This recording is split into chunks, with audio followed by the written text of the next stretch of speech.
1 अप्रैल से देश में 10 बड़े बदलाव हो गए हैं, जिनका सीधा असर आम आदमी की जेब, सैलरी और निवेश पर पड़ने वाला है। क्योंकि इस 1 तारीख से सिर्फ महीना ही नहीं बदला है, बल्कि फाइनेंशियल ईयर भी बदल गया है। तो इस नए फाइनेंशियल ईयर में कौन से बदलाव हुए हैं, चलिए हम आपको बताते हैं।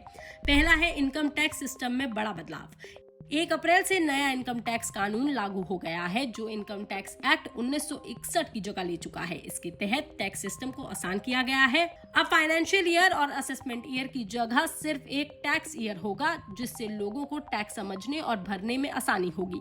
साथ ही ITR 3 और ITR 4 भरने की आखिरी तारीख 31 अगस्त कर दी गई है। दूसरा, बेसिक सैलरी बढ़ जाएगी। देश में नए लेबर कोड लागू हो गए हैं, जिससे आपकी बेसिक सैलरी स्ट्रक्चर बदल गया है। अब कंपनियों को आपकी कुल सैलरी का आधा हिस्सा बेसिक पे पर रखना होगा, जिससे आपके PF में ज्यादा पैसा जाएगा। इसके साथ ही ग्रेच्युटी भी बढ़ेगी, लेकिन हर महीने हाथ में मिलने वाली सैलरी थोड़ी कम हो सकती है, मगर नौकरी छोड़ने या रिटायर होने पर आपको ज्यादा पैसा मिलेगा। तीसरा, फास्टैग महंगा हो गया है। National highway authority of India यानी कि NHAI ने फास्टैग के सालाना पास की कीमत बढ़ा दी है। अब ये 3000 रुपए का मिलने वाला पास आपको 3075 रुपए का मिलेगा। ये सालाना पास सिर्फ निजी गाड़ियों के लिए होता है। इस पास के जरिए आप देश भर के करीब 1150 टोल प्लाजा पर बिना बार बार भुगतान किए सफर कर सकते हैं। चौथा बदलाव रेलवे टिकट कैंसिलेशन के नियमों में हुआ है। अब ट्रेन टिकट कैंसिल करना महंगा पड़ेगा। अगर आप ट्रेन से सफर करते हैं तो ये बदलाव आपके लिए काफी अहम है, क्योंकि अब रेलवे टिकट कैंसिलेशन के नियम बदल चुके हैं और ये पहले से भी ज्यादा सख्त हो गए हैं। पहले जहां आपको ट्रेन छूटने से 4 घंटे पहले कैंसिल करने पे कुछ रिफंड नहीं मिल जाता था, अब ये समय बढ़ा करके 8 घंटे कर दिया गया है। यानी अब अगर आप ट्रेन के छूटने से 8 घंटे पहले टिकट कैंसिल करते हैं तो आपको कोई रिफंड नहीं मिलेगा। अगर आप 8 से 24 घंटे के बीच में इससे पहले टिकट कैंसिल करते हैं तो करीब 50% पैसा कटेगा। 24 से 72 घंटे पहले टिकट कैंसिल करने पर लगभग 25% पैसा कटेगा और 72 घंटे से पहले कैंसिल करने पर ही आपको ज्यादा रिफंड मिल जाएगा। यानी अब टिकट बुक करते समय ज्यादा सोच समझ करके फैसला लेना होगा।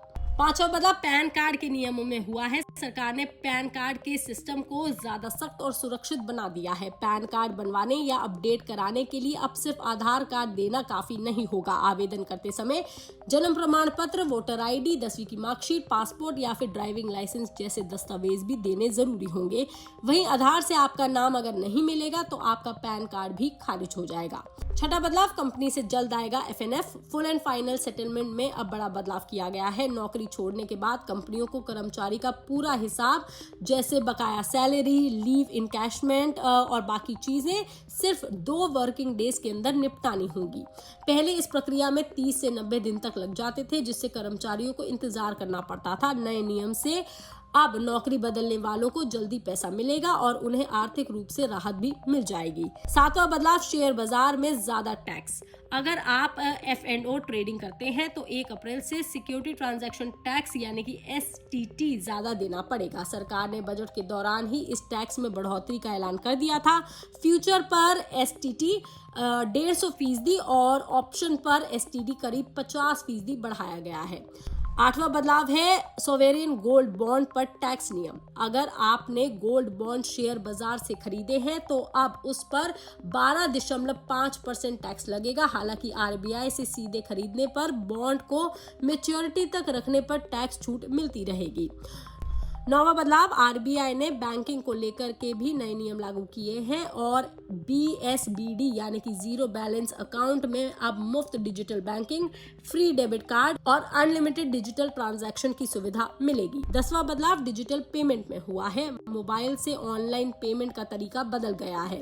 दरअसल ऑनलाइन पेमेंट के साथ फ्रॉड का खतरा भी बढ़ गया है। इसको लेकर के देखते हुए RBI ने 1 अप्रैल 2026 से नए सेफ्टी रूल लागू कर दिए हैं। अब सिर्फ OTP से काम नहीं चलेगा। हर ऑनलाइन पेमेंट के लिए 2 सुरक्षा परतें जरूरी होंगी, जैसे कि पिन या फिर बायोमेट्रिक या फिर डिवाइस वेरिफिकेशन। इसका मकसद ये है कि सिम स्वैपिंग या फिर फिशिंग या फिर हैकिंग जैसे फ्रॉड को रोका जा सके। नए रूल्स में अगर बैंक की लापरवाही से फ्रॉड होता है तो ग्राहक को पैसा वापस मिलेगा। यानी कि अब डिजिटल पेमेंट पहले से ज्यादा सुरक्षित हो चुका है। कुल मिलाकर के 1 अप्रैल 2026 से जो बदलाव लागू हो गए हैं वो छोटे नहीं है। ये ये सीधे आपकी जेब, आपकी सेविंग और आपके खर्च करने के तरीके पर असर डाल रहे हैं। इसलिए बेहतर यही है आप इन नियमों को अच्छे से समझ लें और अपना फाइनेंशियल ईयर अच्छे से प्लान कर लें। बाकी तमाम खबरों के लिए आप देखते रहिए लोकमत हिंदी।